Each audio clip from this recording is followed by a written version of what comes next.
जब इस सृष्टि में कुछ भी नहीं था, तब एक असीम शक्ति थी विद्यमान, निराकार परम ब्रह्म। उसी अनंत चेतना से जुड़ने का मार्ग है प्रार्थना।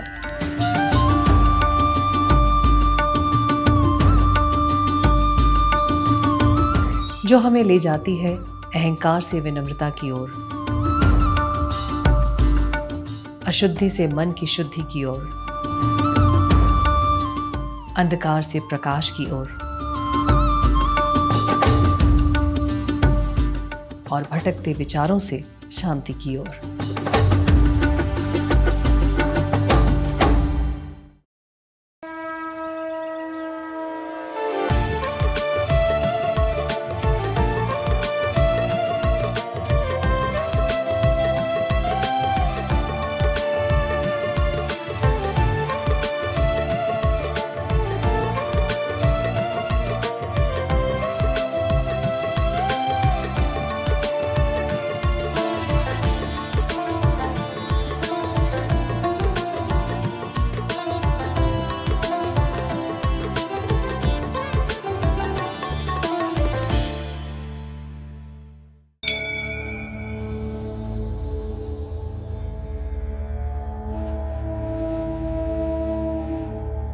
छत्तीसगढ़ 360 सीरीज में आज की प्रार्थना समर्पित है 1500 वर्ष पुराने लक्ष्मण मंदिर को, जहां आज भी एक ओपन एयर म्यूजियम में सांस ले रहे हैं बौद्ध, शैव और वैष्णव परंपराओं के साक्ष्य।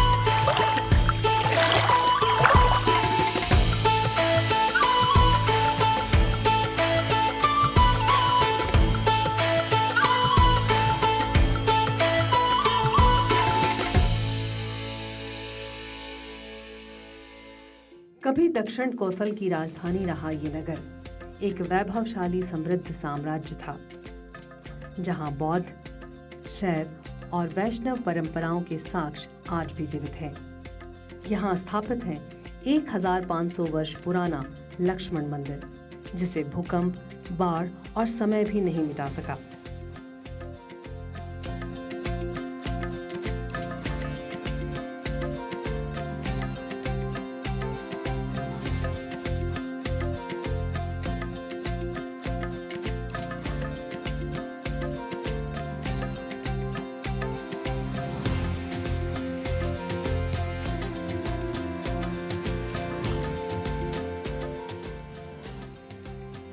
छत्तीसगढ़ भारत की वो भूमि है जहां प्रकृति, इतिहास और आस्था एक साथ जीवित है। घने जंगल यहाँ की पहचान है, नदियाँ यहाँ की संस्कृति को दिशा देती हैं और सदियों पुरानी विरासत इस राज्य की आत्मा है। इसी छत्तीसगढ़ की पावन भूमि पर बसा है सिरपुर। महानदी के शांत किनारे पर स्थित सिरपुर इतिहास की गहराइयों को समेटे हुए है। सिरपुर छत्तीसगढ़ की प्राचीन राजधानी रहा है। ये कला, संस्कृति और धर्म का संगम है। सिरपुर छत्तीसगढ़ का प्रसिद्ध हेरिटेज साइट है।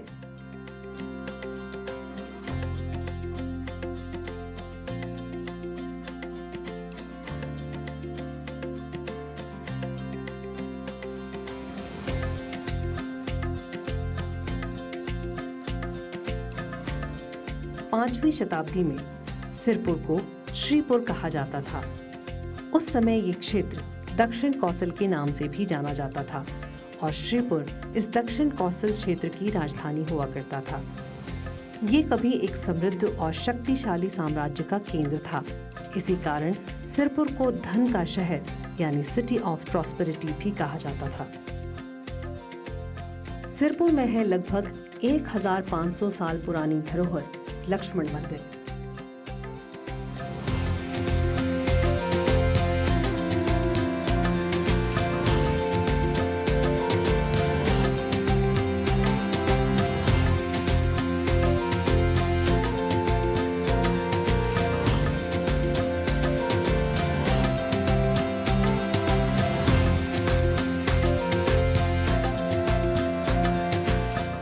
प्राचीन नाम श्रीपुर था।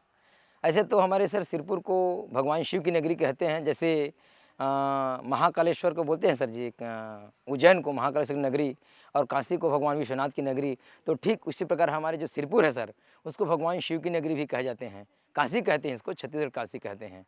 और सर मैं इसमें कहना चाहूँगा, इसका प्राचीन नाम था सर श्रीपुर था पहले। श्री मीन्स होता है धन की नगरी, city of wealth, city of glorious, city of rich. तो सर आज से अगर हम पीछे जाते हैं लगभग 1500 साल पुराना, तो सर ये बहुत ही बड़ी वैभवशाली नगरी थी सर ये। क्योंकि हमको सर यहाँ पे बहुत बड़ा यहाँ पे बाज़ार क्षेत्र मिला है सर। बताया जाता है कि उस समय बाज़ारों मतलब नावों के माध्यम से सर, महानदी के थ्रू नावों के माध्यम से यहाँ व्यापार होता था। यहाँ से चावल है, जड़ी बूटियाँ हैं, यहाँ से अदर कंट्री में या अन्य राज्यों में यहाँ से जाते थे सर। इस मंदिर का हर पत्थर, हर ईंट इतिहास की कहानी कहता है। यहाँ सदियों पुरानी विरासत आज भी सांस ले रही है। 5वीं शताब्दी में बना लक्ष्मण मंदिर सिरपुर का प्रमुख आकर्षण है। नाम से ये भगवान लक्ष्मण का मंदिर प्रतीत होता है, लेकिन वास्तव में ये भगवान विष्णु को समर्पित है। मंदिर के तोरण पर शेषनाग पर शयन करते भगवान विष्णु दिखाई देते हैं। नाभि से निकलता कमल जिस पर ब्रह्मा विराजमान है और चरणों में माता लक्ष्मी। इसके साथ साथ विष्णु के दशावतारों की सुंदर कलाकृतियां मंदिर की दीवारों पर उकेरी गई हैं।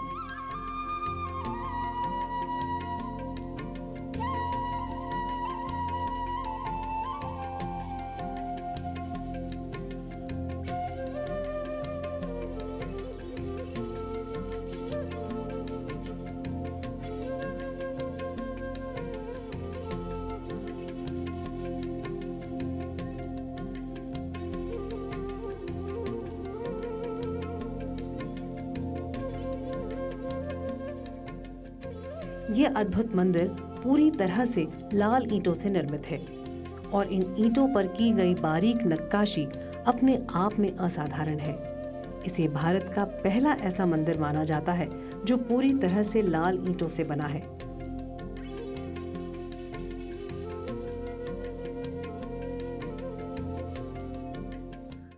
एक्चुअल में वह मूर्ति जो है जिस तरह से लक्ष्मण मंदिर का नाम पड़ा है, लेकिन शिलालेख में यह सिद्ध होता है कि यह विष्णु मंदिर है। ये शिलालेख से भी पता चलता है, ओम पुरुषोत्ताय नमः वर्णित मिलता है।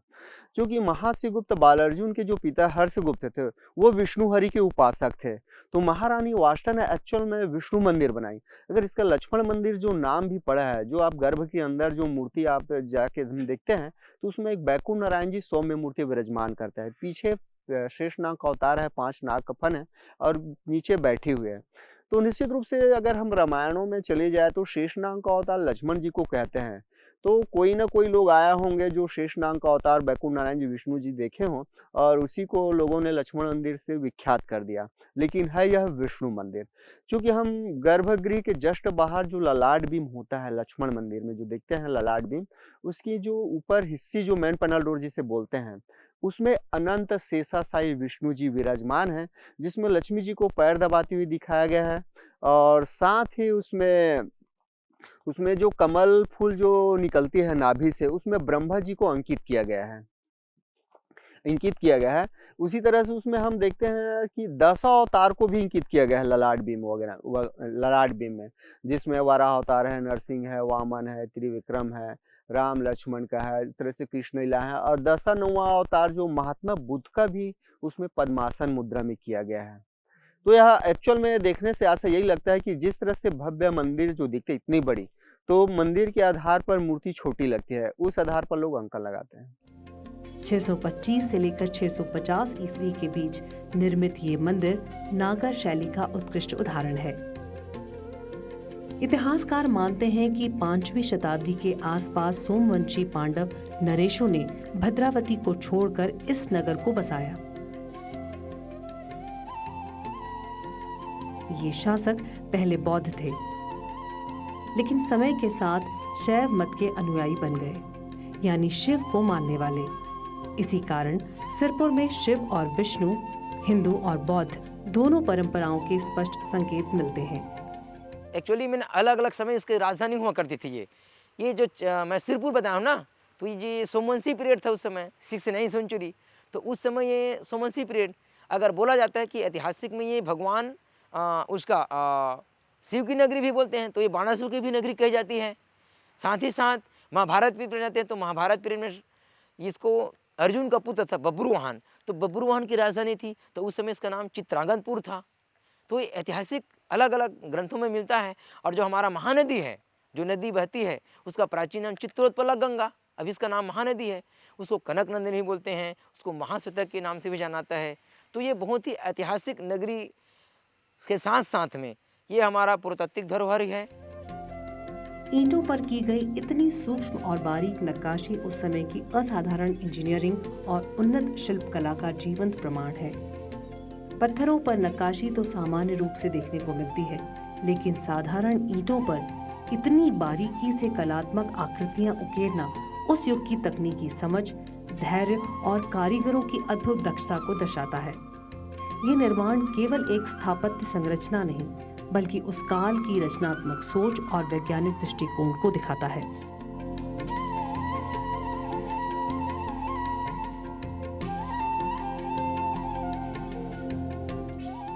ये मंदिर सिर्फ कला और इतिहास नहीं, बल्कि एक मौन प्रेम कहानी का भी प्रतीक है। शाहजहां ने अपनी पत्नी मुमताज के अंदर बनवाए हैं आगरा के ताजमहल को, तो हमारे लक्ष्मण मंदिर को, सिरपुर लक्ष्मण मंदिर को रानी मास्टर ने अपने पति हर्षरूप की याद में बनवाए हैं।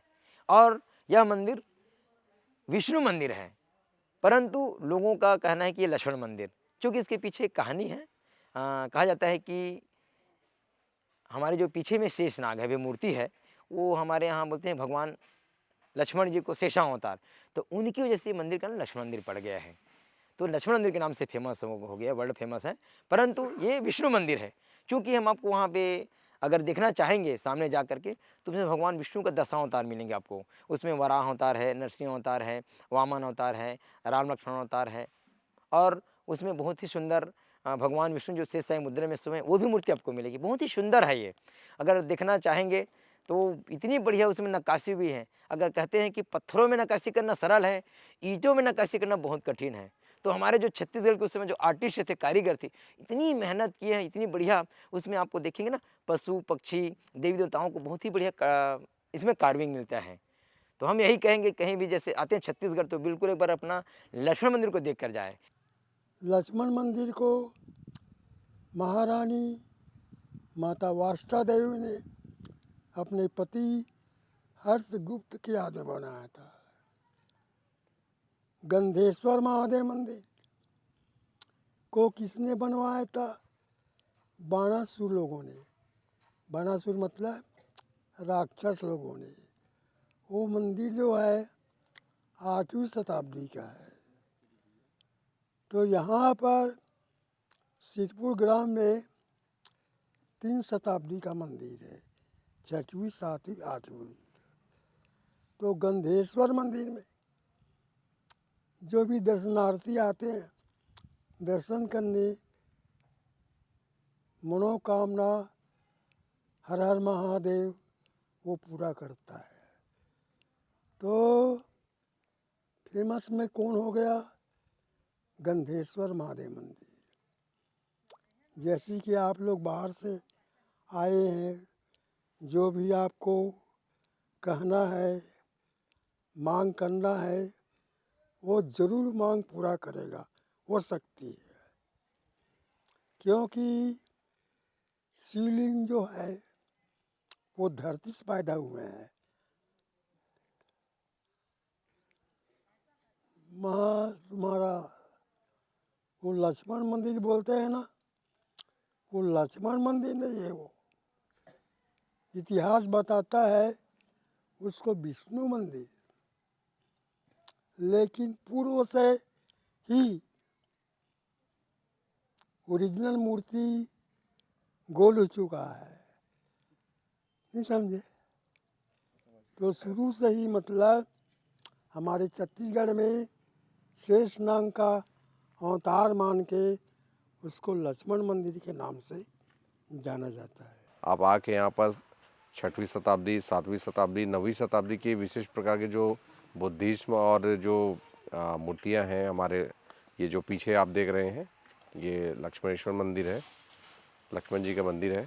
इसके अलावा ये बहुत सारे टूरिस्ट यहाँ प्लेसेस हैं जो आप आके विजिट कर सकते हैं। इतिहास में उल्लेख मिलता है कि सोमवंशी राजा हर्षगुप्त की पत्नी रानी वासुदा देवी, जो वैष्णव परंपरा से थी, उन्होंने अपने पति की स्मृति में इस मंदिर का निर्माण कराया था।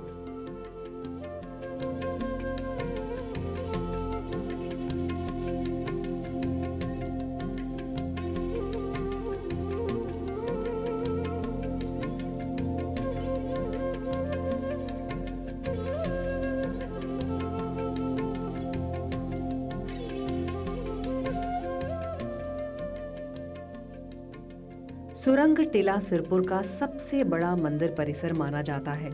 ये मंदिर लगभग 30 फीट ऊंचे स्तंभ युक्त चबूतरे पर बना है, जहां तक पत्थर की सीढ़ियां जाती हैं। हालांकि भूमि धंसने के कारण सीढ़ियों का कुछ हिस्सा टूट चुका है। ऊपर का स्तंभों वाला भाग संभवतः मंडप रहा होगा, जहां नवरंग शैली के नक्काशीकार स्तंभों के अवशेष दिखाई देते हैं।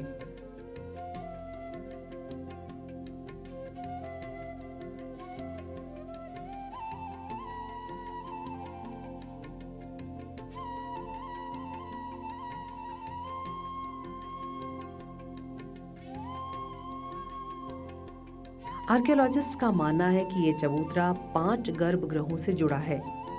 इनमें 3 शिवलिंग स्थापित हैं, 2 धूसर रंग के और 1 काले ग्रेनाइट का है।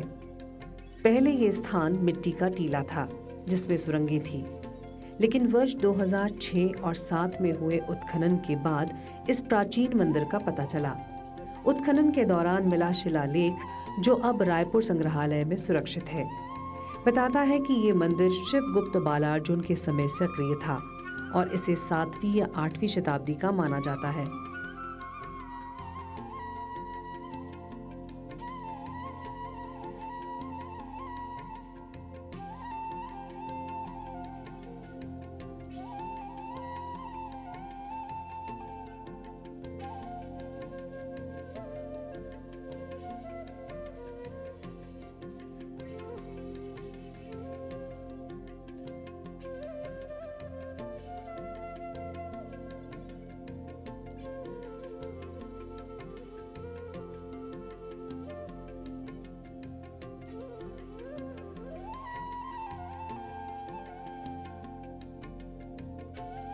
इस मंदिर के नीचे 2 अन्य भवनों के अवशेष भी मिले हैं, एक बौद्ध भिक्षुओं का निवास और दूसरा एक छोटा तांत्रिक मंदिर जिसमें 16 कोनों वाला शिवलिंग स्थापित है। यहाँ गंधेश्वर महादेव का मंदिर भी है, जिसका निर्माण हाल के वर्षों में किया गया है। यह मंदिर सिरपुर आने वाले श्रद्धालुओं के लिए एक शांत पूजा स्थल के रूप में जाना जाता है।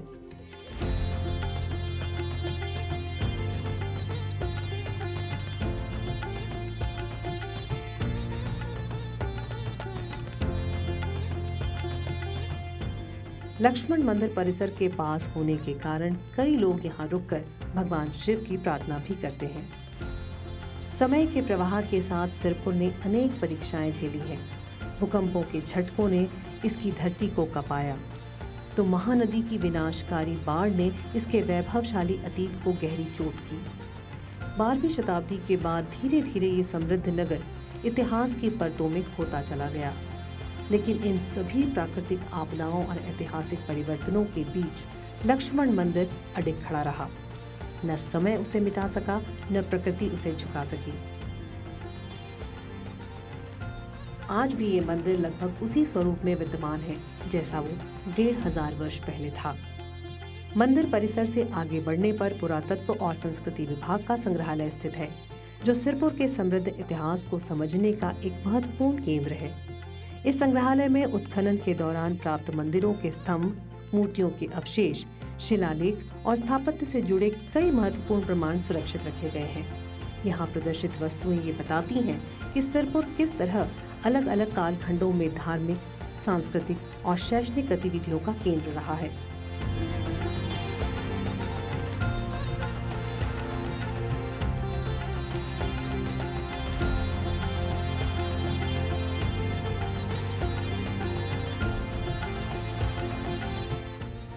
संग्रहालय न केवल दर्शकों को ऐतिहासिक संदर्भ प्रदान करता है, बल्कि सिरपुर की धरोहर को संरक्षित करने के प्रयासों को भी सामने लाता है, जिससे ये स्थान इतिहासकारों और पुरातत्वविदों के लिए इतिहास को समझने के लिए एक अहम पड़ाव बन जाता है। यहाँ पे 3 म्यूजियम है हमारे सिरपुर के आसपास, जितने भी हमको खुदाई में मिली है। यहाँ पे हमको तीनों धर्मों की मूर्ति मिली है। आप हिंदू में देख सकते हैं, गणेश भगवान हैं, कार्तिकेय हैं, भगवान सूर्य की मूर्ति है, महिषासुरमर्दिनी है, और साथ ही साथ यहाँ पे बौद्ध धर्म की भी मूर्ति मिली हमको। हारीति है, भगवान बुद्ध की प्रतिमा है, और साथ ही साथ इसमें जैन की भी मूर्ति मिली हुई है। तो तीनों धर्मों का संगम था हमारा सिरपुर उस समय। अगर हम पीछे जाते हैं तो हमारा जो सिरपुर था 6 से 9 सेंचुरी के बीच में ये तीनों धर्मों का संगम था। और साथ ही साथ यहाँ पे बताया जाता है कि हमको सर खुदाई में लगभग हमको 43 मॉन्यूमेंट्स मिले हैं। आप देखना चाहेंगे कभी भी आते हैं तो पूरे एक दिन का समय लगेगा सिरपुर घूमने के लिए, जिसमें 21 शिव मंदिर मिला है हमको, और 10 से 12 बौद्ध विहार मिले हैं, एक जैन विहार मिले हैं, एक बहुत बड़ा मार्केट कॉम्प्लेक्स एरिया मिला है, और बौद्ध स्तूप भी मिला हुआ है, राजा का महल मिला हुआ है, और बहुत सारे हमको पुजारी का निवासी स्थान मिले, कुटी मिले हुए हैं। यहाँ पे लगभग हमको अभी भी 51 तालाब मिल चुके हैं। ऐसे बताया जाता है कि यहाँ पे 6 कोरी तालाबों की मान्यता थी, 126 तालाबों की, परंतु 51 तालाब अभी भी हमारे मौजूद हैं। हमको लगभग 7 कुएँ मिले हैं, पुराने कुएँ। तो हमारा जो सिरपुर है ऐतिहासिक होने के साथ साथ ये बहुत ही बड़े हम कह सकते हैं पुरातात्विक स्थल है। हमारा छत्तीसगढ़ का ये कह सकते हैं ये बहुत बड़ी साइड है, पुरातात्विक धरोहर है। तो जब कभी भी समय मिलता है छत्तीसगढ़ घूमने के लिए तो हम तो यही चाहेंगे हमारे पर्यटक बंधुओं को कभी भी समय मिले तो हमारा एक बार छत्तीसगढ़ के सिरपुर, जो छत्तीसगढ़ का ताजमहल बोलते हैं, लक्ष्मण मंदिर, वहाँ बिल्कुल घूमने के लिए आएँ। इतिहास की दृष्टि से सिरपुर का स्थान अत्यंत महत्वपूर्ण रहा है। ये प्राचीन काल में बौद्ध धर्म का एक प्रमुख केंद्र था, जहाँ शिक्षा, साधना और सांस्कृतिक गतिविधियां सक्रिय रूप से संचालित होती थीं।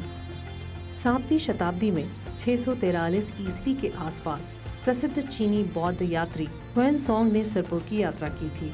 उन्होंने अपनी यात्रा वृत्तांत में इस क्षेत्र की समृद्धि, सुव्यवस्थित नगर रचना और सांस्कृतिक वैभव का उल्लेख किया है। हुएनसोंग के अनुसार सिरपुर बौद्ध शिक्षा का एक महत्वपूर्ण केंद्र था, जहां अनेक विहार और स्तूप स्थित थे तथा दूर दराज से विद्यार्थी अध्ययन हेतु आते थे। साथ ही उन्होंने ये भी संकेत दिया कि इस क्षेत्र में धार्मिक सहिष्णुता का वातावरण था और विभिन्न धर्मों को समान सम्मान प्राप्त था, जो उस समय की उन्नत सामाजिक चेतना को दर्शाता है। सिरपुर को अगर एक ओपन एयर म्यूजियम कहा जाए तो गलत नहीं होगा। यहाँ इतिहास किसी बड़ी और भव्य इमारत में नहीं, बल्कि खुले वातावरण में सांस लेता है। यहाँ प्रत्येक ईंट, प्रत्येक स्तंभ, हर अवशेष इतिहास की अलग परत को उजागर करता है। मंदिरों के खंडर, बौद्ध विहार और प्राचीन स्थापत्य संरचना इस स्थल की सांस्कृतिक और धार्मिक महत्ता को प्रदर्शित करती है। ये स्थल न केवल ऐतिहासिक घटनाओं की झलक देता है, बल्कि दर्शकों को प्राचीन कला, स्थापत्य और समाज की समझ भी प्रदान करता है। सिरपुर की खुली जगहें और संरचनाएं सीधे तौर पर इतिहास से संवाद करती हैं और इसे एक जीवंत संग्रहालय के रूप में प्रस्तुत करती हैं। श्री राम वनगमन पथ बोलते हैं कि हमारे जो भगवान रामचंद्र जी है ना, वो नदी के किनारे किनारे आए थे। तो ये सरगुजा जिला में एक हमको मिलते हैं सीतामढ़ी, वहाँ पे बहुत सारी गुफाएं मिले हैं, जिसको बोलते हैं माता जानकी की रसोई रूम। तो वहाँ वो भी देखने के जगह है। फिर आ जाता है भगवान रामचंद्र जी, उसके बाद आ जाता है कोरिया में आ जाता है, वहाँ पे एक राम टेक मिलता है, जहाँ जहाँ भगवान चंद्र जी का पैर पड़े हुए हैं वो स्थान बहुत ही दर्शनीय स्थल है। उसके बाद हम आ जाते हैं जांजगीर चांपा। जांजगीर चांपा में पड़ता है हमारा ये सूर्यनारायण, जो बहुत ही प्रसिद्ध वहाँ पे भगवान लक्ष्मीनारायण के मंदिर है और सबरी आश्रम है। बताया जाता है कि वहाँ पे एक पेड़ है, उनकी जो पत्ती है ना, तो जब भगवान रामचंद्र को जो सबरी माता बेर खिलाए थे तो वो दोनों के आकार दिखाई देते हैं बोलते हैं। तो वो भी एक अपने आप में उदाहरण के रूप में है।